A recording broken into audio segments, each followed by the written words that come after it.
Қазір осы жиналыста біз негізі мемлекеттің, ұлттың тағдырын шешетін жиналыста отырмыз.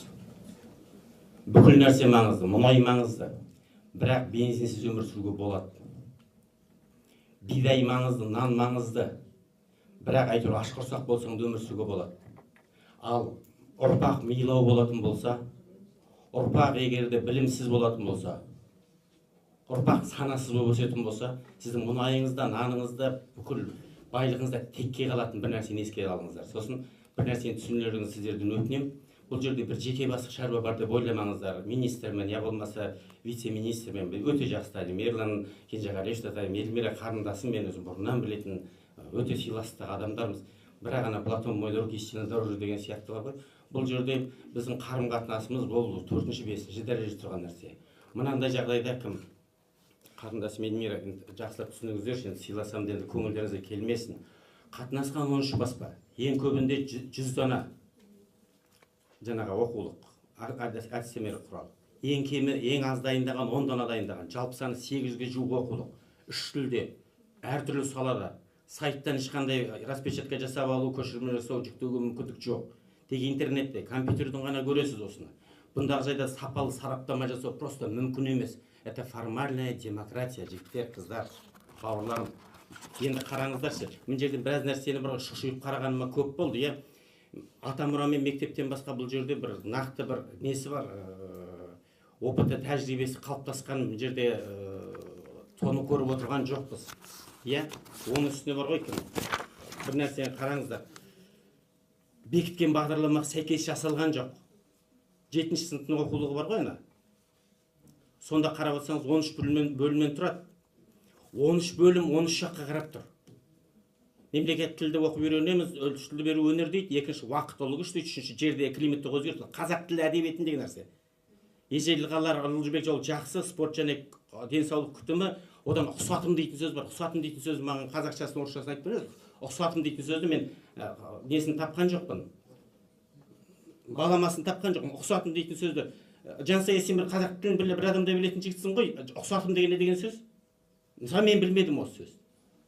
Осы бір қазақтың тілін білсе, Жансая, сен білесің, көзіме сен түсіп тұрсың. Ұқсатым дейтін сөзді не деген сөз ол? Апамды аңтан, Жансаяды аңтан, менді аңтан, елді аңтан, аңтанмен өлетін болдық. Наурыз мейрамы деп келеді, бұқты барақты қайдан келген, одан жастықтың оты қайдасың, ғылым мен техниканың соңғы жаңалықтары. Бірізділік деген, бір основа деген болмай ма, бір ғылыми негіз деген болмай ма? Сосын бір жерде алып кетті, қазақ тілі әдебиетін оқытуда Кембридж әдістемесі не үшін қажет? Сабақ тапсырған профессорда Кембридж университеті мамандарының жаңағы тәжірибесі назарға алынды дейді. Ол ешқандай апробациядан өткен жоқ. Қазақстан подобный кролик емес сендерге. Кембридж ешқай жерден өткен жоқ. Айтыңыздар, бір жерден Кембридждің жаңағы оқу әдістемелік кешені мына мемлекетте өтті. Голландияда өтті ме? Өткен жоқ. Англияда өтті ме? Өткен жоқ. Неге Қазақстанда өтеді Кембриджский жаңағы не? Бағдарлама. Оны қазақ тілі әдебиетіне, сосын қазақ тілі мен әдебиетін неге біріктіріп жүрмін? Геометрия мен алгебраны біріктіруге болмайтын сияқты. Тіл это грамматика, әдебиет это хрестоматиялық негіздегі әдебиет. Ол неге біріктірілген? Қате, постановка вопроса вообще қате. Енді әдебиет болған соң оңай елге түсінуге оңай болған соң әдебиет айтып отырмын. Берілген тақырыпта ұлттық ерекшеліктер ескерілмеген. Мысалы үшін егін мал шаруашылығының суреттері қолданылған, қазақша суретшілер шығармашылығы, ана суретке қараңыздаршы. Ана Шотландияда ма, Скандинавияда ма, қайда? Әне Қазақстанда андай орман бар ма? Табандай орман. Ана қайық итеріп жатқанын не істеп жатыр тыштыңда? Ана мына жақта ана көпені, ана Лениннің шалашының қасында ана саршаш жігіт не істеп жүр? Бір ептеп, сосын вообще мына неге қазақ әдебиетіне еңбек және климаттық жағдай деген нәрсенің қандай қажеті бар вообще? Келесі бет. Әдебиет оқулығына мынандай тақырыбы лайық па екен? Қара климаттық жағдай, ауалармен болжау, анау мынау. Жоқ, мен сіздің алдын алып, мен подходты айтып отырмын. Енді келесі жіберші, мен просто жылдам айтсам. Тыныбай Нұрмағамбеттің әңгімесі сай ұлттық нақыштағы сурет табылмады ма? Қараңызшы. Ана жерде бар ана крепостнойдың хозяиннан таяқ жеген крепостнойдың суреті ғой анау ана. Анау мүлдем келмейтін сурет, подходтың өзі қате жігіттер. Келесі дұрыс тамақтану денсаулықтың кепілі. Дұрыс тамақтанудың қазақ әдебиетіне, қазақ тіліне қандай қажеті бар? Оған келді Коки Хаяси 4 жаста токиялық суға піскен күріш, мисо сорпа, жүзім алмұрт және сүт ішеді дейді. Осыны айтып келеді де, аяжанда адам өмірінде 40 тоннаға дейін әртүрлі азық түлік жейді екен, ғалымдардың пікірінше көкөніс жеміс жидек бізді бақытты етеді дейді. Не вегетарианствоның насихаты ма бұл? Қазақ ет жемей ма? Ментальность дейтін нәрсе. Сонда вегетарианствоны айтып жатырмын. Бұл не деген бұл оқулықтың мазмұнын қарап отырсаңыз, мүлдем келесі айтып жіберші. Оқулықтың мазмұны бар, кім популизм емес, Эльмира. Бұл жанымның ауырған нәрсесі. Эльмира, популизм емес. Аллахи популизм. Құдайдың атымен ант еткен популизм емес. Мен алып тастаған жоқсыз, осы неше кетіп бара жатқан соң айтып отыр. Мен қазір айтып отыр. Сіз сөз бөлмеңіз. Эльмира, сөз бөлмеңіз. Оқулықтың мазмұны мынау. Қазақтың ақын жазушыларының ұлағатты сөздері жоқ сияқты тура Эйнштейннің сөйткен. Дүниеде екі нәрсе бар. Бірі ғалам дейді.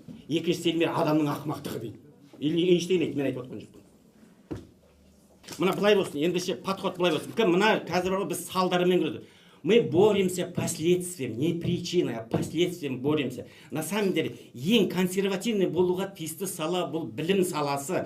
Бұны конкурентный средаға, пожалуйста, производствосы, мұқамбасын жібер, әдемілігін жібер, басқасын жібер. Ішіндегі мазмұны бұл мемлекеттік идеология қалыптастыратын. Мемлекеттік идеологияны көрінген тонын қарамағына жіберуге болмайды. Қазір қалай?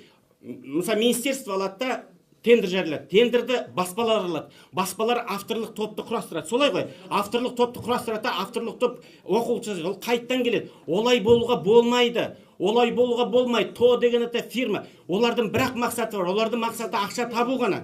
Сондықтан да мақсат былай болу. Министерствоның қасынан Ыбырай Алтынсарин бола ма, НИШ бола ма, ғылым академиясы бола ма. Соның қасынан авторлық топты солар құру керек. Авторлық топ сосын оқу бағдарламасы, учебная программа, оқулық, жаңағы учебник, одан кейін ОБТ, жаңағы НТ, бәрі бір қолдан шығу керек, это последовательный болу керек. Өйткені оқу бағдарламасын біреу дайындаса, оқулықты біреу дайындаса, айтыңыздаршы, бауырларым, айтыңдаршы.